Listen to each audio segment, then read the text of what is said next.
Have you ever heard a jump? A jump is violent.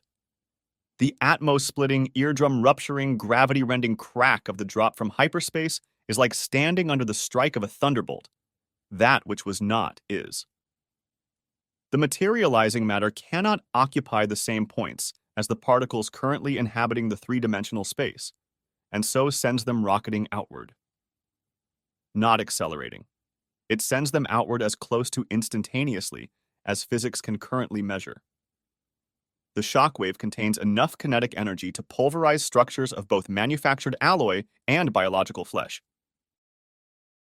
Within a few short meters, anything less than ion-shielded durasteel will kindle as easily as a struck match. A jump is audible even in the void.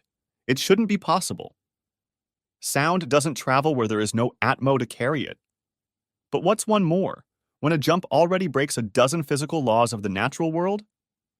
Because a jump isn't natural. It starts with a boom. It always does. A distant, faded detonation, like huddling behind a bunker as an EOD tech disposes of captured ordnance with a block of C4. Maybe you'll notice it. Maybe not. Hopefully your sensors will let you know if you're not paying attention.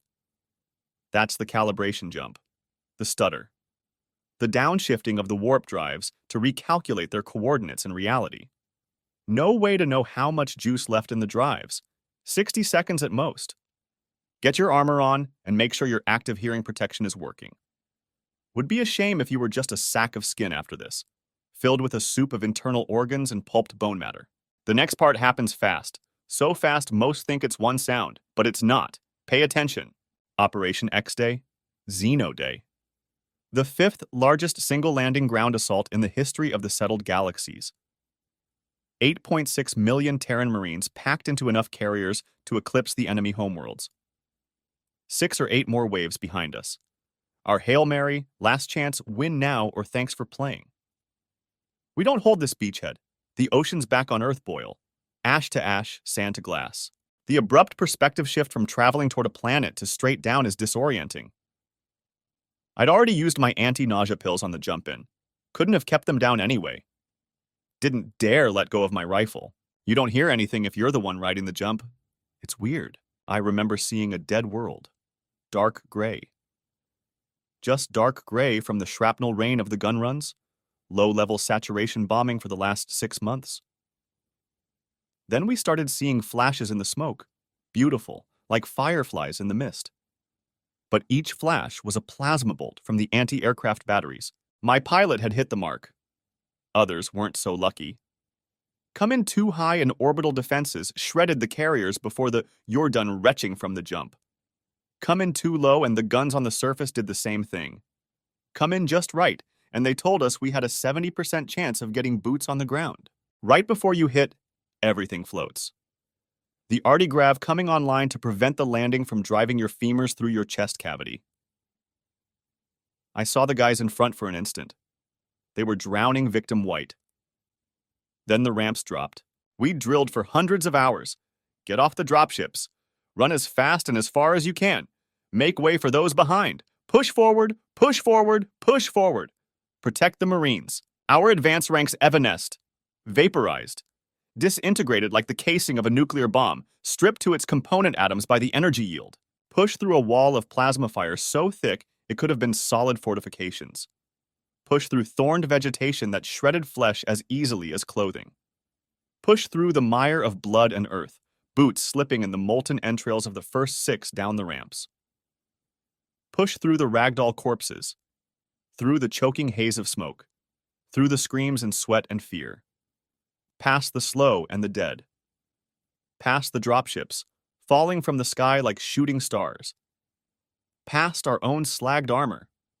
Past the first of the artillery strikes as they found their range. Past the cremation chambers of troop carriers ignited by the anti-air batteries. Past the first of the biobombs and cytotoxic gas. Past 100,000 soldiers never going home. To the fast and the living. To the lucky. To the cover they promised us was out there. To the only chance of surviving. To our destruction. To our death. To humanity's end. To engage at close range with an elite combat species.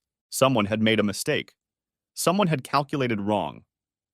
Someone had pressed the button to murder every single one of us. Fear so thick you could taste it through the smog. Rage like wildfire against the high command who'd sent us to die. Icy calm at the end of a lifetime of war. Glanced to the right at my brother of specie. To my left at my brother of blood. A half smile on his face. We'll make this! Just keep up! Stim dumps like liquid fire through our veins, outstripping the non-enhanced because our job was to protect the Marines. Get there first and punch a hole. Because the Marines didn't have a chance. Protect the Marines. CQC against an elite combat species. Augmented speed and strength to protect the Marines. The last, best hope for the non-enhanced. Kept up as our shock troops closed into CQC with an elite combat species. Kept up into hand-to-hand melee against the design of a Death World's evolution. The enemy closed for the kill. The noose around a convict's throat. Artillery found the range. Anti-aircraft emplacements rent the sky. Flak batteries curtained the heavens with steel splinters. Lungs burned in the gas, and the biobomb stripped flesh from bone. On the edge of the void, planetary defenses angled their cannons. Orbital bombardment to mop up the last pathetic hope for humanity. Ash to ash, sand to glass. Let the oceans boil. That's when I heard it. Most people think it's one sound, but it's not. Are you paying attention? First are the skull-jarring impacts of a MK-2 mass driver. Because while the destroyer is still in the jump, still stalking her prey behind the veil of hyperspace, the sensor packages are reaching through the higher planes. Stepping down, putting a single toe over the line into the reel. Sensors designed to function where radar and LiDAR can't, where the laws of physics break and space-time warps into the irrational. Magicked into existence by Terran engineers to interface with the wetware processors of the crew. To chew through data. Gnaw through equations of relative velocity, lead time, and drop. Spitting out targeting solutions to the railgunners, plugged into the computers through 90 million worth of Neuralink input and output cyberware. Seeing what the computers see so Terran gray matter can be used to calculate firing solutions in the real while still within the unreal. 1,500 kilograms of Terran-manufactured ordnance slung out of the jump at 0.1% C. Depleted uranium slugs on the business end of a physics equation that sums to an effect on target measured in grid squares. That's the step. Then it goes quiet. So fleeting, most don't remember it. Look at a waveform recording. The complete absence of sound for the smallest fraction of an instant, like the universe is holding its breath for the miracle that is about to happen. Dragging in a single lungful of atmo in preparation for the plunge. The drop! The destroyer. The pinnacle of the Terran war machine. An apex predator of the void. Dropped from hyperspace into CQB operations like the hammer blow of a gravity forge. 55 million kilograms of Durasteel armor, mass driver gunhouses, chain gun emplacements, missile batteries, torpedo tubes, and CWW's networks deployed into combat from anywhere in the verse. The sum total of Terran force projection capabilities realized in three-dimensional space, rendered like a computer grinding through a stress test. The crack of atmospheric displacement is otherworldly, driven into my chest like I'd taken the brunt of a torpedo strike. The shockwave quenches fires on the surface, flattens waves of Marines into the mud. Drive engines seethe with a crimson roar as she yaws sideways. Servo mechanisms traverse guns to their targets. Mass driver capacitors reach operational threshold, and the personification of the Terran industrial military complex has assumed her overwatch of the last, best hope of the human species. Stutter, step, drop. Energy cannons just don't do it like jump-slung railguns. I'm Ethan Wells. I was born in a place that used to be called New York. No, not the city. Way too much residual radiation. An HZ West. My first deployment was childhood? I didn't have one. The Shriek stole the childhoods of the past generations and burned Earth so the next childhood won't be for another century. I was taught to fire a rifle at 4. How to throw a grenade at 5. Trapped and hunted more food than I was given by 7 or 8. By 9, I could tell you the 3 most efficient ways to kill a shrike. Through the eye, under the arm, through the groin. I grew up in an entire world at war. I'm one of the few who still remembers the occupation, the genetic casts and mandatory DNA sequencing, the reprisals that killed both my parents, the research farms, the holding pens full of human animals waiting their turn. I remember the screams of the dissidents during brutal suppression tactics. I remember public executions of the undesirable. I remember tattoos on every arm. I remember hiding with my brother as Shrike warriors scented the air for us. I grew up in a world being strip mines for its resources, not the resources of atmo and water and minerals, its resources of organic matter. They wanted us, humans. They wanted our biology. One of the first actions of the rebellion was a black ops strike against some research facility. It was intended to assassinate officers, but found instead an info dump of scientific records. Human DNA is moddable. Gene splicing, bioediting, genetic engineering, cyberware, wetware. We're unique, special. Other Xenos built better machines. The Shrike thought they could build a better Shriek, as if they needed another advantage. High-grav combat species already have every advantage. And guess what's the easiest way to play with genetic codes? Get a Terran child. Younger than 4, so epigenetics have the greatest potential, and the brain is at its highest plasticity. You want to know what the most specific memories of my childhood are? Being separated from my brother so the harvesters wouldn't reap us. Filtered respirators during the bioweapon strikes. Staring through radiation shielding at the burnt sky, trying to imagine if it was blue like I'd been told it used to be. Trying to imagine more than singular children gathered in the remaining HZs. But the sky is burnt and the children are gone. I try to imagine a lifetime without all-encompassing war. We recruited volunteers to experiment with nervothread. Shriek tech that wove filaments into the nervous system in a surgery barely kinder than vivisection, ultimately allowing biology to communicate with silicon. They'd been testing it on specially selected human subjects for the last few months before the uprisings. The first wave ended up disabled or dead, but a few of the next one made it. Someone used their link-ups to reverse engineer the OS of a water pump, then a Shriek computer, then a slagged ship. We stumbled across a database of stellar coordinates, figured out how to mirror an FTL drive and turned it on after we built it. When it didn't work, we fixed it. After we fixed it, we discovered the Xeno reliance on pre-existing jump points and relay stations to shield ships' passage through the FTL lanes. But we didn't need hyperlanes, because we could jump. We could jump. The single greatest tactical advantage within the settled galaxies. Dematerializing at one point in existence and materializing at another. Terran technological and scientific advancement, reshaping reality itself, inconsiderate of the physical laws of both space and time. A wormhole anywhere to anywhere. The closest thing to omnipresence our 3 dimensions will ever know. We knew the Shrieky wouldn't falter next time.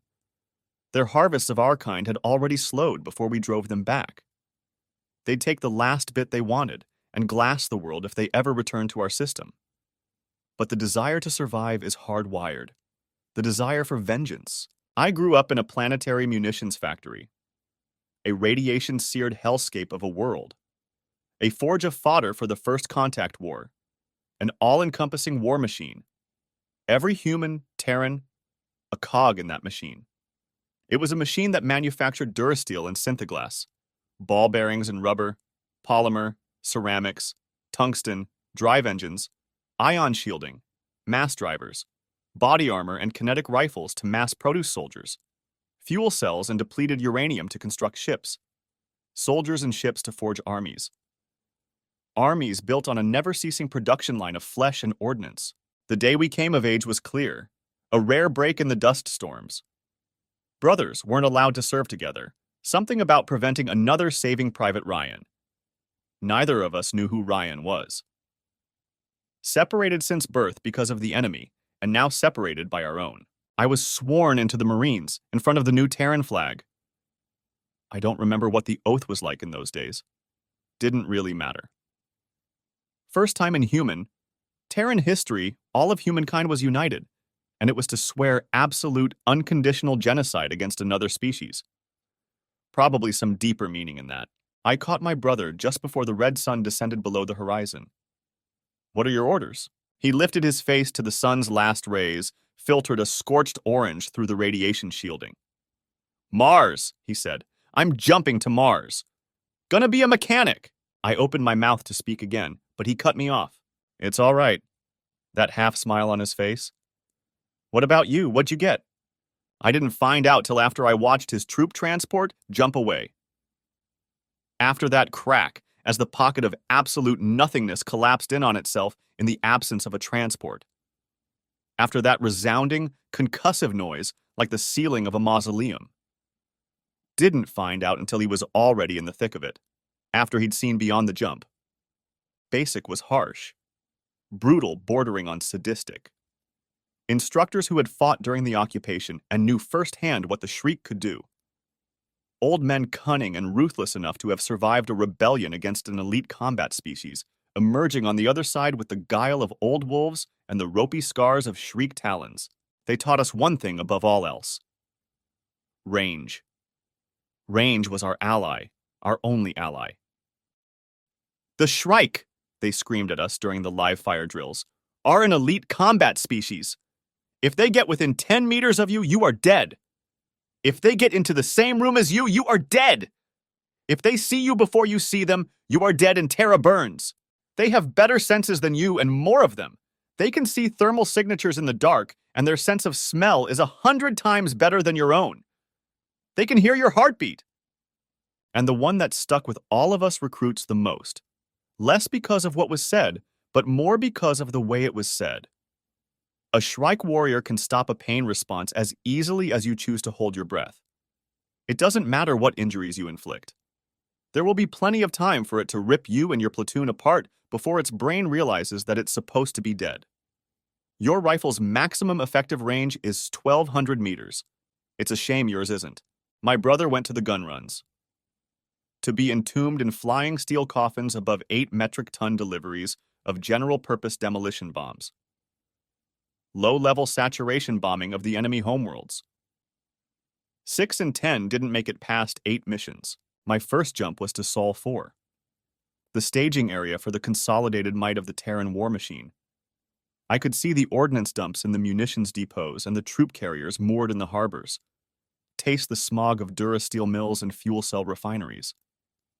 Hear the otherworldly crack of the jumps as our carriers softened up hard targets. Preparations for ground assault. Before our few destroyers and warp-sickened crews were unable to hold back the Shriek fleets. Ethan! I turned to see a man who looked like my brother. A man with eyes who had seen beyond the jump, who had struggled with the enemy in the atmo of distant worlds. A man with a polymer cheekbone and ghoulish scarring across the side of his face, finally pulling his favorite expression into permanence. Flak burst inside the ball turret of a Marauder heavy bomber during the last run.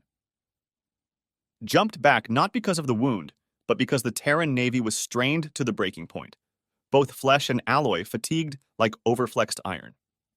Combat veterans needed for ground assault. Invasion now or surrender later. Before the smokescreen of jumps is waved away, and the Shriek realize how few warships Terra commands, I stood frozen, afraid if I moved it would break the hallucination. And I cried as the bomber gunner clasped the back of my neck and pulled my forehead against his own. It's all right, Ethan, we'll make this. That night in the common quarters, I watched him interact with the scattering of others still awake. Mechanics and infantry and supply dock workers.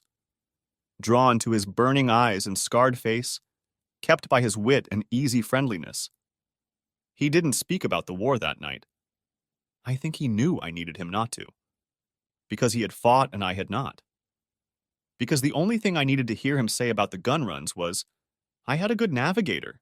And when finally the simple jokes and grim laughter were spent, I watched him leave the dispersing huddle and approach where I sat on the floor against the wall.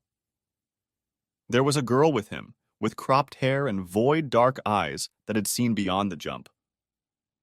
Ports at the base of her skull and behind her ear. This is Aisha, he told me. She's a gunner on Charon's Repaman, rotating out to recover from warp sickness. This is Ethan, he told her. He's a Marine. Hi, she said. Hi, I said. Gladiator class? She nodded and I turned back to my brother. Go. Then I echoed his words back. I'll be all right. The next morning, some civvy in a suit found me and told me my brother had lied to me. The flak hit had laid him up in some fob hospital hidden way out in the middle of nowhere void space. A blood transfusion or something had blipped up on some sort of genetic marker tracking database, so they jumped him back to Sol 3. They were using the scraps of Shrike research to delve into combat stimulants. Some sort of program code named Iron Man. He volunteered immediately, good little soldier that he was. The civvy told me everything they tried on him worked. Everything. The civvy told me the chemical dumps in my brother's bloodstream would give him a chance against the Shrike during the ground assault. The civvy didn't need to tell me why I'd been sought out next. The next time I saw my brother, a few hours later, I threw a punch. I hit him, broke a finger, split the skin over his polymer cheekbone. I stared at the floor for a long time. He let me think for a long time. It's all right, Ethan. I had everything to say. Nothing to say. Nothing I voiced would matter to him. He had always been, absolute, assured, right and wrong, black and white. I'm going to be on that first wave, Ethan. It's gotta be me because it's gotta be someone. I need you to keep up. I stared into his eyes, at his mutilated face, the permanent half-smile. All right? I never asked you, he replied. How's it feel to still be the ugly one? So I kept up. Through the clinical trials and the prodding chemists, through the medical workups and the genetic analysis, past the psych evals, past the physical tests, to the first of the enhanced soldiers in the Terran Marines, to the first dropships to impact the surface of KAG-Shokut, the largest of the 3 Shrieky homeworlds. Just before the drop, while our carriers were still on the other side, one of the other enhanced shared a pack of smokes. It'll stop the jitters during the stim dumps. You ever heard a jump? You don't hear anything if you're the one riding it. Just the intensifying thunder of the jump drives spooling up before you go. Because when that otherworldly crack finally happens, you aren't there anymore. I just heard the shriek of flak bursts when we dropped. My first deployment was on KAG-Shokut, during the 5th largest ground assault in galactic history. My first deployment was under the overwatch of a Reaper-class Mk III. Serial number 600106 of the 1st Terran Assault Fleet, 3rd Heavy Destroyer Command. She who is called Lucky 13, Avenger and Guardian. Her navigator dropped her close enough to the surface we could see the non-regulation white of the feathered wings painted on her hull, dripping with crimson. The shouts came ragged at first, spread, swelled, rose into the smog-smothered atmo. Her call sign chanted into the sky she ruled. It's the angel! The angel! It's the fallen angel! The chant turned to roars and screams and threats, turned to a clamor of defiance that rivaled the thunderbolt of her railguns. Stutter, step, drop. And our angel was joined by her sister Hecate, who had been the one to make the Draugr skip and had torn out the spine of adamant dominion with her uranium teeth. The 2 destroyers held their overwatch for over an hour, held a shield of railgun and point defense over our heads for 1,000 meters before us as we surged forward. Against surface and void alike, hell-bent of ripping them from the sky. Winged, durasteel leviathans, whose breath was the tracer ribbons of point defense and roar the strike of railguns. X-Day has evolved into myth and legend. More stories of heroism and bravery than could be told in a lifetime. More strategy and planning that could be recounted to give it the justice it deserves. More sacrifice by the ones who dropped. I can tell you, though, that when the nav computers were examined later, it was found that between the 2 destroyers, 47 jumps had been made that day, with physical and mental performance degrading each time from warp sickness. It's nearly unbelievable. Me? I don't care if it's true. The crack of those jumps remains the most beautiful sound in the void. I know those crews assured the fate of the Terran. The Angel and Hecate are the first and only CQB aces in Terran history. Those are the ships that infamously refused missile and torpedo armament. Their memo to the High Command was something like, if we're not close enough for the railguns, we're not close enough. But on the surface of that alien world, range was our only ally. My brother and I stood under the hastily fabricated shield domes and mobile point defense networks. We stared over the carnage, over the wreckage of slagged ships and twisted flesh, over the horrific price that had been paid, over the task that had finally dulled death's scythe. I swayed, steadied for a moment, exhaustion that sapped the soul from my bones. I lit a cigarette with nerveless fingers, had to pause a moment to remember how to inhale, dropped the lighter to the ground when I missed my pocket, felt the blinding pain of the migraine ease. I struggled to remember how long I could go without a mask before oxygen toxicity began to damage my alveoli. Couldn't follow that train of thought to a conclusion. I stared as the great tracked dozers cleared the hecatomb of blood and steel, pushing fleets of troop carriers and battalions of soldiers into the burn pits. Easier to account for the living than to number the dead. My legs gave out under me. My brother fumbled to catch me, landing on his knees in the mire of blood and earth as I fell. I stared upward at the shields as another salvo of artillery impacted above our heads. The energy blasts were muffled, far quieter than their kinetic counterparts. Looked like the sky was falling as the impacts bloomed over the dome, flaring it blue into the visible spectrum. I stared at the dropships entering the shield gates. Lives beyond reckoning, fed to the gnashing teeth of the Terran war machine. Lives encased in fleshly forms far more fragile than my own. Soft, slow biology against an elite combat species. The weight of my armor threatened to crush my lungs and stop my heart as I lay there. An ignoble end to one of Terra's finest. It wasn't the weight. It was the tiredness. My brother got a foot under him, made a slight effort to rise, then stopped, just kneeling in the center of the chaos of the Terran war machine as it strove to devour another world. I stared past his disfigured face at the helicopters thudding through the Atmo, deploying howitzers on the western ridge. The wind shifted, carrying with it the feeder of plasma-burned skin and the screams of the wounded in the field hospitals. Dull, but not broken. Death had work yet to do. There was an ache in my left shoulder. It hadn't been feeling right. Pretty sure I'd smashed it against the dropship coming down the ramp. My brother undid the straps securing his armor, and the ballistic plates fell away from him. He shivered once as the wind stroked cold fingers across the exposed moisture of his sweat and others' blood. What now? I coughed the words through my burning throat. I noticed deep scores across the armor over my thigh, had a disjointed memory of a Shrike warrior punching talons toward me. The thudding blow that glanced off the angled plates but still threw me, spinning, into the air. Remembered putting a shot through its chest, the roaring fangs as it came at me again. I flexed my quad experimentally and the agony pried a groan between my teeth. My brother turned toward me. Shriek blood crusted sullen red across his hand and forearm. From over the horizon came the crump of shelling. In the darkening sky, I could see the glow of heat ordnance on a high-oxy world. We protect the Marines. The cigarette had burned down to my lips. They're Marines just like us. My brother stood finely. His voice was brittle. We're gifted! I hated that word. Heard it too many times. Not my fault. He whirled toward me, the ghastly scars across his face terrifying under the blue ripples of the ion shielding. Neither is it theirs! I felt the heat of the cigarette against my mouth, burning like my brother's eyes. Neither is it mine! Neither is it the Shriek's! I couldn't hold his gaze, the eyes that had seen beyond the jump. Same eyes I had now. They! He stabbed a blood-covered hand toward the distant horizon, toward the flashes of the HE bombardment. Those creatures are gifted too! I could see the tattoo, dark under the enemy blood smeared over his forearm. 11 numbers in Shriek script. I couldn't meet the gaze of the enhanced who stood over me.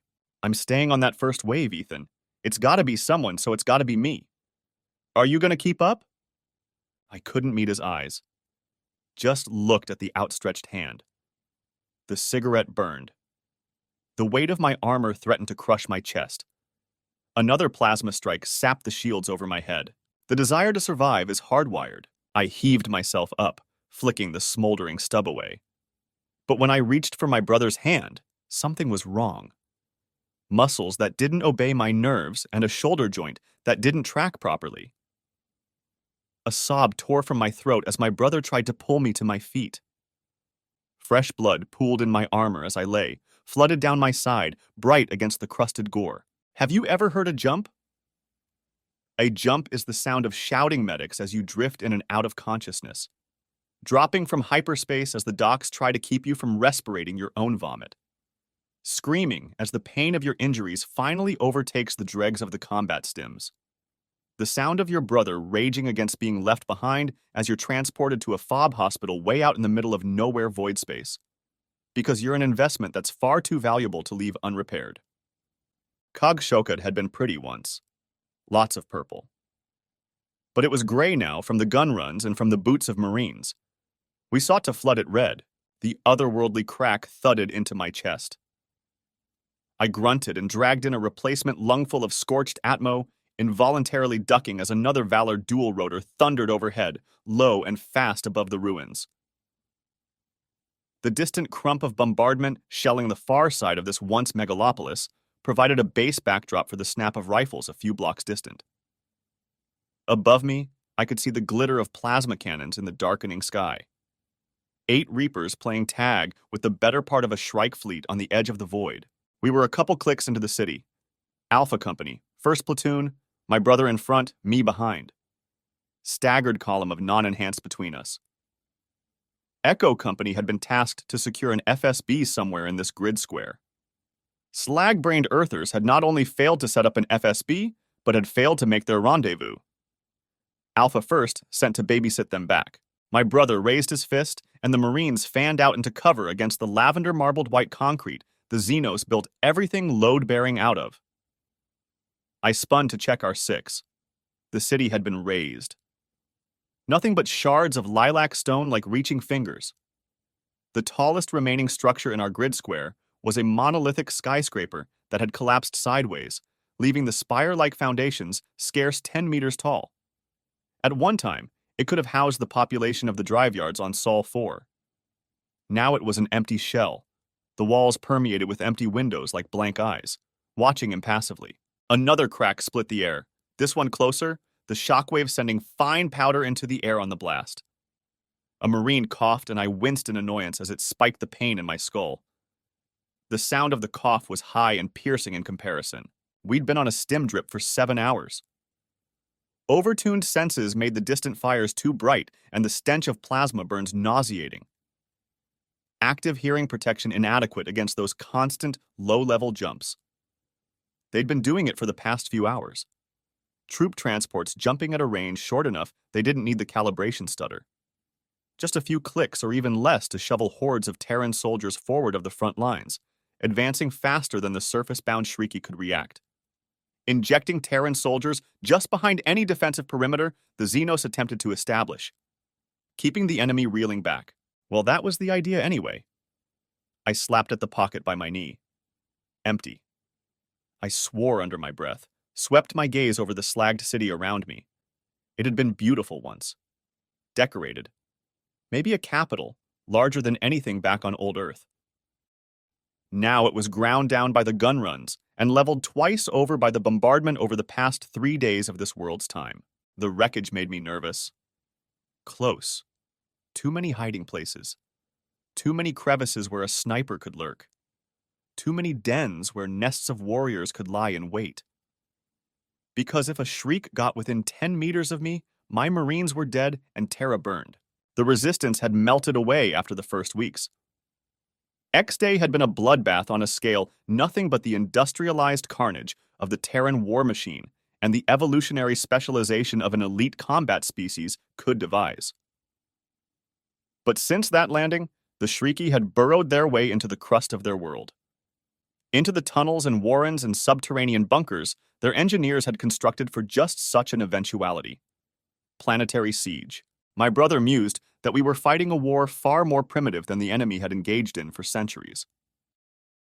Laying under the shield domes before uneasy sleep, he surmised that the lack of FTL capabilities that confined our species to our surface also forced our planetary tactics to develop further than the Shrieky. He pointed upward to a Valor one day, flying low and fast with a belly full of Marines. "They don't have any equivalent to a helicopter," he shouted over the rotors. "We've seen thousands of drones, massive fleets, even some fighters through the Atmo. But they're not used to moving armies on the surface. They fight within the void. Because once you control the void space, you control the world. But we can jump. Jump right past both fleets and orbital defenses. They don't know how to fight this kind of war anymore. They don't know how to fight isolated from their ships." I was less cerebral. They retreated into their bunkers because it took away our only advantage. Forced us into CQC against an elite combat species. Forced us to come in and take them before their fleets overran the masquerade of our jumps. The resistance had melted away. Nothing but drone networks and autonomous autocannon units against our advance. Until this city. I was almost glad. Every nerve had strained to the breaking point, exhausted by the anticipation of a battle that hadn't come. Almost glad. Almost. There was half a company's worth of soldiers dug into the rubble ahead, the reason my brother had halted. Heads down, helmets pulled low over their eyes. A few of them were spitting on rags and trying to clean their masks of grime. Soft, slow biology that couldn't survive even the atmo of this high-oxy world.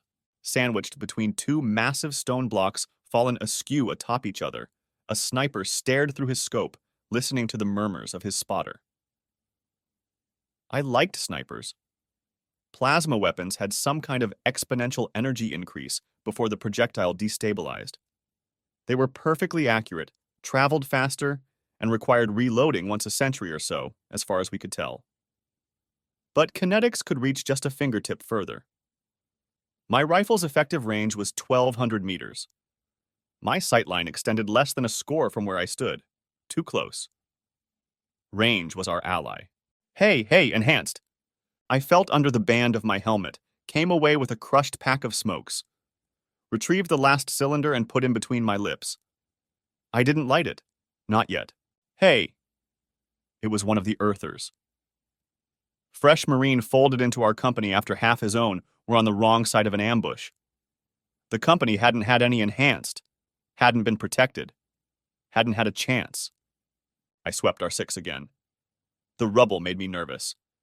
The sniper shifted almost imperceptibly. Range was our ally. I finally fixed the Earther with a flat stare. Hey! He seemed nervous suddenly. Do you sense any Shrike? I swapped the cigarette to the other corner of my mouth. One of the other Marines swore, loudly, and the heads all swiveled toward the noise. Speech was amplified easily by the headsets we all wore. Shut your mouth, fish! Cut the chatter, Lieutenant Briggs barked. My brother waved us forward. One by one, the Marines darted across some kind of courtyard to join the soldiers and the sniper's nest. My brother stayed at the last corner until all our Marines were in cover. Fish thinks we can sense Shriek, I muttered to my brother as I passed him. After he darted across to join me again, he hissed back, Hopefully the Shrike think that too. I smirked briefly, matching my brother's half-smile. A thunderclap rolled across the surface from kilometers away, shaking the rubble and vibrating the stone under my feet. The artillery had hit something. Probably another fuel cell depot. I brought my rifle up to stare at the blank windows of the fallen skyscraper through my optic. It's only the drugs make 'em good. I rolled the cigarette between my teeth, glancing sideways without lowering my rifle. This Marine was a little older, ragged from longer deployment. Another one that got folded in. He was glowering at me while he spoke to the kid. Just the drugs that make 'em breathe this world like a Xeno. I dropped my rifle on its sling and lit the cigarette in response. Sucked down a lungful of carcinogens and felt the nicotine drain my migraine away. Been on the drip too long. Couldn't shut it off when everything was this close, though. When I had my Marines with me, the soldiers we had just joined were staring openly. Two maskless Marines, my brother in a mech suit that had him almost 30 centimeters taller than me. The mechs were exoskeletons designed to assist during heavy manual labor, destroyer armament and the like. A lot of the enhanced began wearing them after X-Day.